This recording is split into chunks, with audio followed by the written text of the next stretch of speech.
आज जम्मू कश्मीर चाहे वो लद्दाख है चाहे करगिल है, अगर आपने हमें हमारा स्टेटस तोड़ा, हमारा स्टेट तोड़ा, हम आपसे कुछ नहीं मांग रहे, कोई अलग से कोई चीज़ नहीं मांग रहे, सिर्फ इतना मांग रहे हैं कि जम्मू कश्मीर को आप स्टेट का दर्जा बहाल करिए। ये यूटी नहीं चलेगी। लेकिन बदकिस्मती, अच्छा फिर देखिए एक बहुत बड़ा मसला हमारे सामने, अभी डेली वेजर पक्के ही नहीं हुए थे, उधर से एलजी साहब भी डेली वेजर हो गए, अभी तक उनका ऑर्डर नहीं हो रहा। अब एलजी साहब का कहीं ऑर्डर भी तो होना चाहिए ना। एलजी साहब का बिना ऑर्डर के ही चल रहे हैं और वो ऑर्डर भी निकाल रहे हैं ट्रांसफर में। हम ये जानते हैं कि एक बंदा जब रिटायरमेंट को 1 महीना रह जाता था, कभी कोई ऑर्डर नहीं। आप लोगों को, आप सीनियर जर्नलिस्ट हैं, आपको पता होगा, वो ऑफिसर फिर ऑर्डर नहीं निकाल सकता था।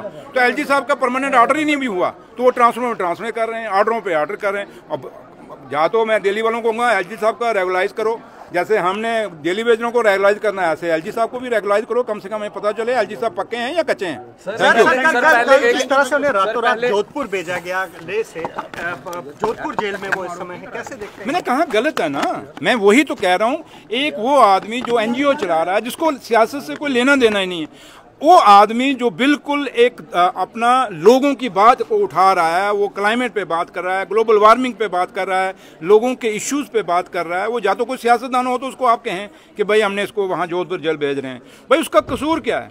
आग जिसने लगाई आप उसको पकड़ो ना, जिसने वहाँ जलाया, जिसने अफरा तफरी मचाई उसको पकड़ो, इसका क्या कसूर है?